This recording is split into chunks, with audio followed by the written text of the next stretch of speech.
வேண்டும் என்ற ஆசை கொள்வதா என்று தெரியவில்லை. இருந்தாலும் நம்ம விட்டு சென்று விட்டது. 10 ரஹமத்து சென்று விட்டது. இந்த ரஹமத்தை ஒரு மனிதன் அடைய வேண்டும் என்பதற்காக வேண்டி பல முயற்சிகள் செய்ய வேண்டும், பல ஜிஹாதுகள் செய்ய வேண்டும். அப்படி செய்தால் மட்டும்தான் அவனிடத்தில் கொஞ்சமாக அவருடைய ரஹமத்தை பெற முடியும். பெறுவதற்கு முயற்சிகள் செய்திருப்போம். அவருடைய ரஹமத்தை சர்வசாதாரண நினைத்து விடக்கூடாது. அல்லாஹ்வுடைய ஒட்டுமொத்த ரஹமத் எவ்வளவு தெரியுமா? அல்லாஹ்வுடைய ஒட்டுமொத்த ரஹமத் எவ்வளவு தெரியுமா? 100 விழுக்காடு இருக்கிறது. 100 ரஹமத் இருக்கிறது. அவனுடைய இரக்க சிந்தனை, அவனுடைய இரக்கம், அவனுடைய பாசம், அவனுடைய அன்பு, அவனுடைய காதல் அடாதியானது, உயர்வானது. எதாவது தெரியுமா? அவனுடைய ரஹமத்தின் 100லே 1 மட்டும்தான் உலகத்திலே கொடுத்திருக்கிறார். அல்லாஹ் அக்பர். எவ்வளவு யோசிச்சு பாருங்க. அல்லாஹ்வுடைய ரஹமத்தின் 100, அந்த 100லே 1 மட்டும்தான் ஒட்டுமொத்த உலகத்திற்கு அல்லாஹ் கொடுத்திருக்கிறான். அதுவும் மனிதனுக்கு மாத்திரம் மட்டுமல்ல, உலகத்திலே வாழக்கூடிய, உலகத்திலே இருக்கக்கூடிய அனைத்து ஜீவராசிகளுக்கும் சேர்த்துதான் அல்லாஹ்வுடைய ரஹமத்திலிருந்து 1 மட்டும் அல்லாஹ் கொடுத்திருக்கிறான். அந்த 1னுடைய மதிப்பு எவ்வளவு தெரியுமா? அந்த 1னுடைய உயர்வு எவ்வளவு தெரியுமா? யோசிக்க வேண்டும் சிந்தையானவர்களே. ஒரு கோழி தன்னுடைய குழந்தையை எப்படி காப்பாற்ற வேண்டும் என்று அதற்கு தெரியும். ஒரு மாடு தன்னுடைய கன்றை எப்படி ஈன்ற வேண்டும், எப்படி பாதுகாக்க வேண்டும் என்று தெரியும். இப்படி ஒவ்வொரு ஜீவராசியும் தன்னுடைய குழந்தைகளை, தன்னுடைய குஞ்சுகளை எப்படி அரவணைக்க வேண்டும், எப்படி பாதுகாக்க வேண்டும் என்று அல்லாஹ் அதற்கு கற்றுக் கொடுத்தான். எதன் மூலமாக? ரஹமத்தின் மூலமாக. யோசிச்சு பாருங்க. ஒரு ஒட்டகம் தன்னுடைய குட்டியை அதை மிதித்து விடக்கூடாது என்பதற்காக வேண்டி அதனுடைய கால் குழம்புகளை சற்று உயர்வாக உயர்த்தி தன்னுடைய குட்டியை அரவணைக்கிறது. யார் கற்றுக் கொடுத்தது? யார் கற்றுக் கொடுத்தது? ஒரு கோழி தன்னுடைய குஞ்சுகளை பாதுகாக்க வேண்டும் என்பதற்காக வேண்டி அரவணைத்து தன்னுடைய இறகுகளை பாதுகாப்பு வளையமாய் அரவணைத்து செல்லுகிறதே, அதற்கு கற்றுக் கொடுத்தது யார்? பாசம் இருக்க வைத்துத்தானே அது தன்னுடைய குஞ்சுகளை அரவணைக்கிறது. அந்த பாசத்தினுடைய பிரதிபலிப்பு யார் கொடுத்தது? அந்த ரஹமத்து யாரு? அது அல்லாஹ் கொடுத்த ரஹமத். அல்லாஹ் கொடுத்த ரஹமத். இதே போலதான் மனித செஞ்சாலத்திற்கு ஒரு குழந்தையை பறக்கிறது என்று சொன்னால் அந்த குழந்தையை அப்படியே அரவணைத்து முத்தமிட்டு பாசமழையை பொழிய செய்வது அது யாருடைய கண்ட்ரோலிலே இருக்கிறது? அல்லாஹ்வுடைய கண்ட்ரோலிலே இருக்கிறது. அல்லாஹ்வுடைய கண்ட்ரோலில் இருக்கிறது. அல்லாஹ்வுடைய ரஹமத்திலிருந்து சிறிதாக இருக்கிறது. அல்லாஹ்வுடைய ரஹமத்திலிருந்து 1 இந்த பிரபஞ்சமே, இந்த உலகமே பாசத்திற்கு கட்டுப்படுகிறது என்று சொன்னால் அப்ப அல்லாஹ்வுடைய பாசம், அல்லாஹ் அக்பர், அல்லாஹ்வுடைய பாசம், அல்லாஹ்வுடைய ரஹமத், அல்லாஹ்வுடைய அன்பு எவ்வளவு விசாலமானது, எவ்வளவு வீரியமானது. யோசிச்சு பார்க்க வேண்டும் சங்கையானவர்களே. நபி பெருமானார் ஸல்லல்லாஹு அலைஹி வஸல்லம் அவர்கள் மனிதனை, குறிப்பாக உம்மத்தே முஹம்மதியாவை நபி பெருமானார் ஸல்லல்லாஹு அலைஹி வஸல்லம் அவருடைய சமுதாயத்தை எப்படியாவது நரகத்திலிருந்து காப்பாற்ற வேண்டும் என்பதற்காக வேண்டி அல்லாஹ் கொடுத்த கூற்று என்ன தெரியுமா? அல்லாஹ் ஏற்படுத்திய ஏற்பாடு என்ன தெரியுமா? ரமதானை கொடுத்திருக்கிறார். ரமதானை கொடுத்திருக்கிறார். இதற்கு முன்னால் சென்ற சமுதாயத்திற்கு அல்லாஹ் கொடுத்தான். ஆனால் இப்படி நன்மையை குவித்து கொடுக்கவில்லை. ஒரு நஃபில் தொழுதால் ஒரு ஃபர்லுடைய நன்மை கிடைக்கிறது. அல்லாஹ் அக்பர். யோசிச்சு பாருங்க. மற்ற நாட்களிலே தொழுவதை காட்டிலும் ரமதானிலே ஒரே ஒரு நஃபில் எத்தனை பேர் தொழுதிருக்கிறோம்? எத்தனை பேர் உபரியான வணக்கங்களை தொழுதிருக்கிறோம்? எத்தனை பேர் நஃபிலை தொடர்ச்சியாக தொழுதிருக்கிறோம்? ஒரு நஃபில் தொழுதால் ஒரு ஃபர்ல் நிறைவேற்றிய நன்மை அல்லாஹ் கொடுக்கிறான். ஒரு ஃபர்லை நிறைவேற்றினால் சொல்லுது எத்தனை கொடுக்கிறான்? எத்தனை கொடுக்கிறான்? எத்தனை ஃபர்லுங்க? ரமதானிலே ஒரு ஃபர்லை நிறைவேற்றினா எத்தனை பகரத்தை அல்லாஹ் கொடுக்கிறான்? சொல்லுங்க, சொல்லுங்க தாராளமா.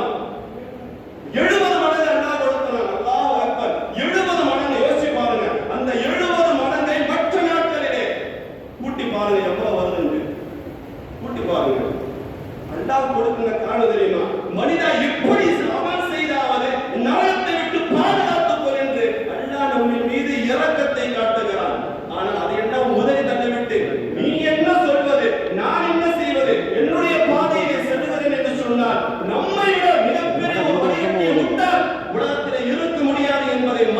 சொல்ல முடியும்?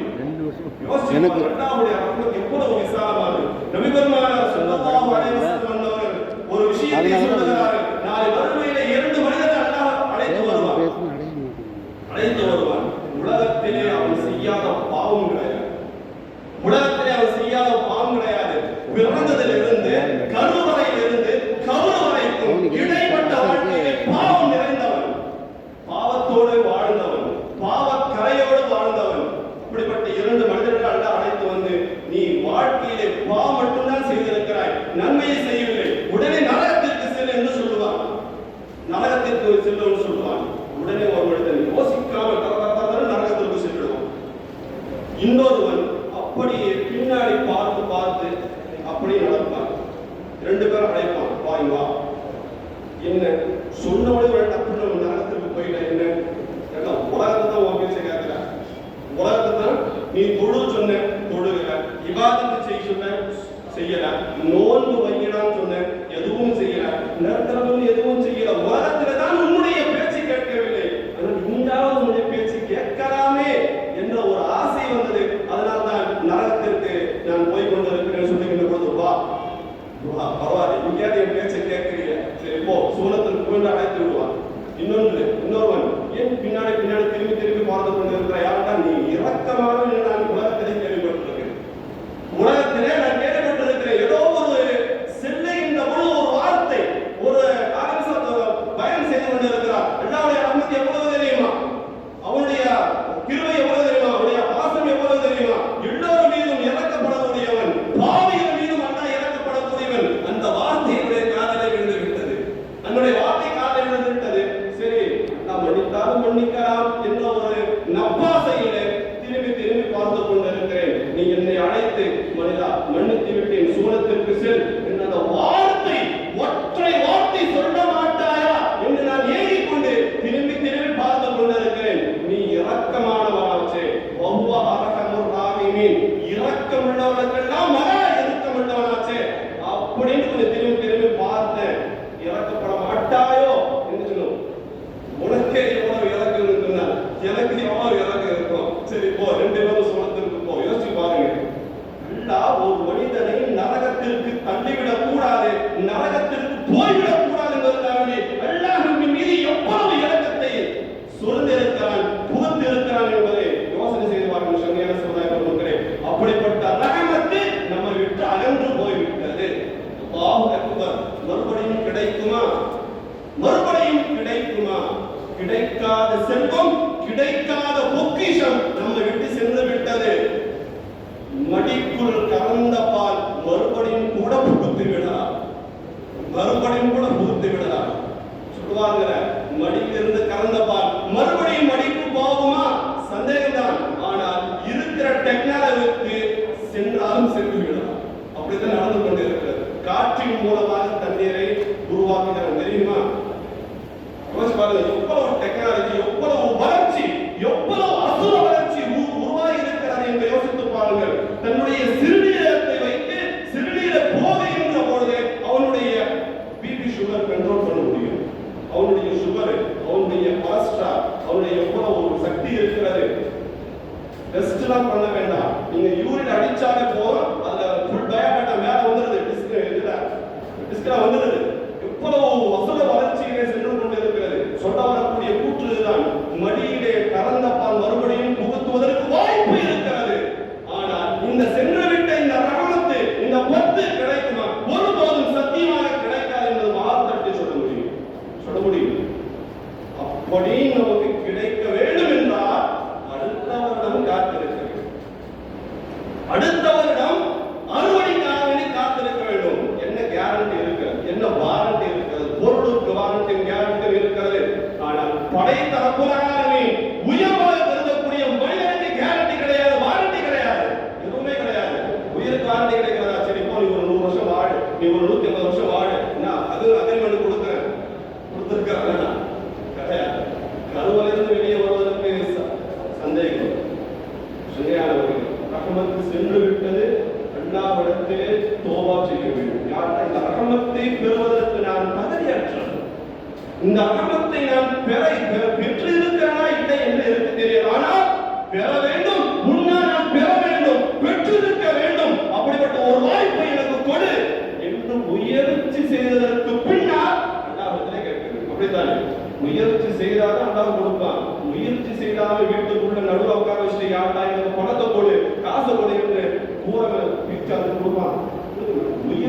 செய்ததற்கு பின்னால் இரண்டாவது இடத்திலே துஆ கேட்டால் அங்கீகாரம் உண்டு.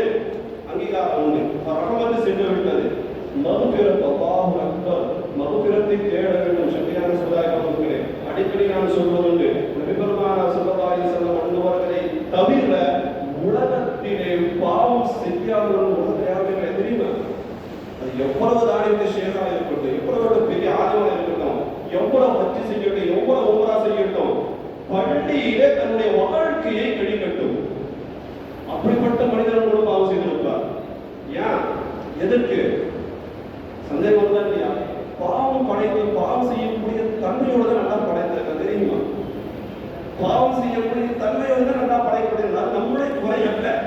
நம்முடைய குறையா பிறக்கின்ற போது ஒரு உறுப்பு ஒரு மாதிரியா, கண் நொண்டையா அல்லது கை செயல் எடுக்க வேண்டிய நம்முடைய குறையா? நம்முடைய குறையில படைத்த அல்லாஹ்வுடைய அவருடைய ஏற்பாடு, எந்த விதமான கவலைப்படக்கூடாது. ஆனால் இந்த பாவத்திலிருந்து விலகி மனிதன் பாவம் செய்ய அது பாவம் செய்யக்கூடாது. சரியா? தெரியாமல் செய்தால் அந்த பாவத்திற்கு உடனடியாக இன்னல ஹஸனாத் இலைஹி வஸய்யியாத், ஒரு நல்ல காரியம் தீயதை தடுத்து விடும், பொசுக்கி விடும் என்று அல்லாஹ் திருக்குர்ஆனிலே கூறுகிறார். பாவம் செய்தியா உடனே தௌபா செஞ்சு விரைவாக தௌபா செய்யும். உலகத்திலே அல்லாஹ் சில விஷயங்களை விரைவாக சொல்லுகிறார். விரைவாக செய்வதற்கு 3 விஷயத்தை அல்லாஹ் நபி பெருமானார் ஸல்லல்லாஹு அலைஹி வஸல்லம் விரைவாக செய்ய சொன்னாங்க. மார்க்கம் எவ்வளவு அழகானது தெரியுமா? எவ்வளவு உயர்வானது தெரியுமா? எவ்வளவு சிந்திக்கின்ற ஆற்றல் அல்லாஹ் இந்த ஷரியத்தில் வைத்திருக்கிறான் தெரியுமா? எந்த ஒரு அமலும் சரியாக, முறையாக, நிதானமாக, பொறுமையோடு செய்ய வேண்டும். மார்க்கம் சொல்லி இருக்கிறது. நபி பெருமானார் ஸல்லல்லாஹு அலைஹி வஸல்லம் சொல்லி இருக்கிறாங்க, அழகா சொல்லி இருக்கிறாங்க. பொறுமையோடு தொழுதாக அந்த தொழுகைக்கு பலன் இருக்கிறது. அது உயிரோட்டமான தொழுகையா இருக்கும். ஏதோ காக்கை குத்துவதை போல சஜிதா செய்வதற்கு பிரயோஜனம் கிடையாது. எல்லா அமலிலும் நடுநிலை இருக்க வேண்டும், நிதானம் இருக்க வேண்டும், பொறுமையும் இருக்க வேண்டும், கடைபிடிக்க வேண்டும் எல்லா அமலிலும். ஆனால் நபி பெருமானார் ஸல்லல்லாஹு அலைஹி வஸல்லம் சில அமல்கள் சொல்லியிருக்கிறார்கள், உடனடியாக செய்ய வேண்டும். அதிலே ஒன்று தௌபா. ஏன்? எதற்கு சொன்னார்கள்? அடுத்த நொடி நம்முடைய உருவம் இருக்குமா இல்லையா தெரியல. அடுத்த நொடி எவ்வளவு விரைவாக மூத்து வருகிறது தெரியுமா? அல்லாஹ் அக்பர். யோசிக்க கூட முடியல. பேசிட்டா போயிருப்பாரு. ஆனா சூட பார்க்கறா பேசிட்டு போனாரு. மூத்து எப்படி இருக்கும்? எப்படி யோசிச்சுவாரு? மௌத் எப்படி வருவதென்று தெரியாது. மௌத் வந்து விட்டால் முந்தவும் செய்யாது, பிந்தவும் செய்யாது. ஆனால் நபி பெருமானார் ஸல்லல்லாஹு அலைஹி வஸல்லம் சொன்னாங்க, உடனடியாக தௌபா செய்து விடு, உடனடியாக விரைந்து தௌபா செய்து விடு. காரணம் மௌத் எப்ப வேண்டாலும் நிகழும். சரியானவர்களே, உலகத்திலே நபி அவர்களை விட நபி அவர்களை காட்டிலும் உலகத்திலே யாரும் தவறு செய்யாதவர்களே. உலகத்திலே பலர் பிறந்து வளர்ந்து உருவாகி மௌத்தாகிற வரைக்கும் ஒரு மனிதன், ஒரு மாமனிதன் பாவம் செய்யாத ஒரு உத்தமன் உலகத்திலே வாழ்ந்து மறைந்திருக்கிறார் என்று சொன்னால் அது நம்முடைய ஆயுள் நபி பெருமானார் ஸல்லல்லாஹு அலைஹி வஸல்லம் வாக்கில் மட்டும்தான் இருக்க முடியும். வேற யாரும் இருக்க முடியாது. அதனால்தான் நபி பெருமானார் ஸல்லல்லாஹு அலைஹி வஸல்லம் வறுமையிலே எல்லா கண்ட்ரோலும் நபி ஸல்லல்லாஹு அலைஹி வஸல்லம் கண்ட்ரோல் இருக்கும். எல்லா நபிமார்களும் கை வைத்து விடுவார்கள். காரணம் என்ன? பாவம் செய்தாங்க. எல்லா நபிமார்களும் பாவம் செய்தாங்க. பாவம் செஞ்ச அந்த கோபுகளே ஆதம் அலைஹிஸ்ஸலாமுடைய கோபுகள் நபி ஆதம் அலைஹிஸ்ஸலாமுக்கு வந்து கேட்பாங்க, ஆதம் அலைஹிஸ்ஸலாமுடைய எல்லாவற்றையும் பாவனைக்கு கேளுங்க, எங்களுக்கு பாவனைக்கு யாரும் நானே பாவம் செய்யறவங்க என்னுடைய நிலைமை என்ன என்று நான் பரிதவித்துக் கொண்டிருக்கிறேன். நான் எப்படி உங்களுக்கு சிபாரிசு செய்ய முடியும்? போங்க, அடுத்த நபிமார்கள் போங்க. இப்படியே சென்று நபி ஸல்லல்லாஹு அலைஹி வஸல்லம் வந்து நிற்கும். நபிகள் மாத்திரம் மட்டும்தான் அல்லாஹ்விடத்திலே சிபாரிசு செய்வதற்கு தகுதியுடையவர்கள். எவ்வளவு பரிசுத்தமான வாழ்க்கையை தெளிந்த நீரோடையை போல திறந்த புத்தகத்தை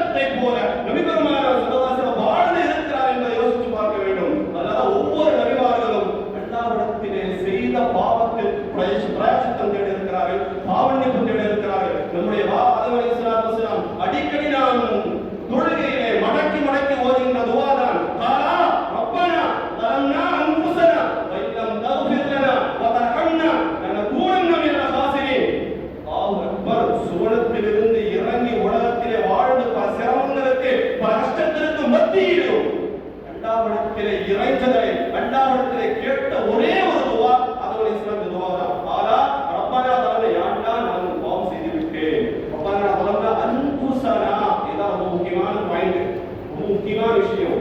எனக்கு நானே பாவம் செய்து கொண்டேன். யாருக்கும் சப்ப கட்டல, அவன் மூலமா தான் நான் பாவம் செய்தேன், இவன் மட்டும் இங்க நான் பாவம் செய்திருக்க மாட்டேன், இவனுடைய தூண்டுதல் நான் பாவம் செய்தேன் அப்படின்னு சொல்லல. எந்த ஒரு விஷயத்தின் மீதும் எந்த ஒரு மனிதர்கள் மீதும் பறைசாற்றவில்லை, பழி போடவில்லை.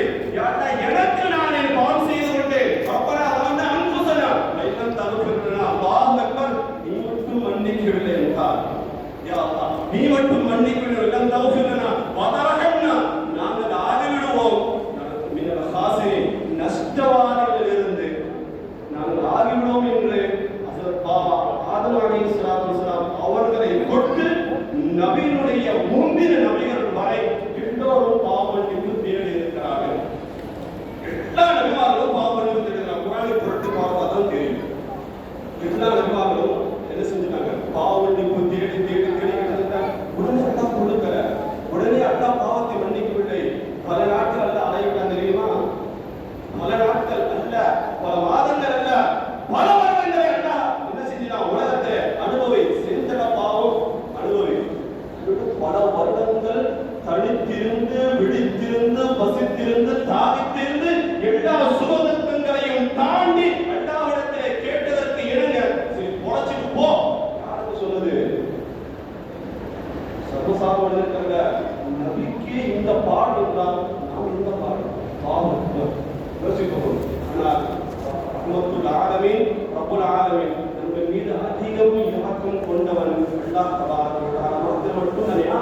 இதற்கு காரணம் குந்தும் கைரம் உம்மா, ஒரே ஒரு இந்த ஒற்றை வரிதான் நபி பெருமானார் ஸல்லல்லாஹு அலைஹி வஸல்லம் உம்மத்தாக இருக்கின்ற இந்த ஒரே ஒரு வாக்கியம் தான் அல்லாஹ் இன்னும் உலகத்தை நம்மை ஜீவித்து வைத்திருக்கிறான், வாழ வைத்திருக்கிறான்.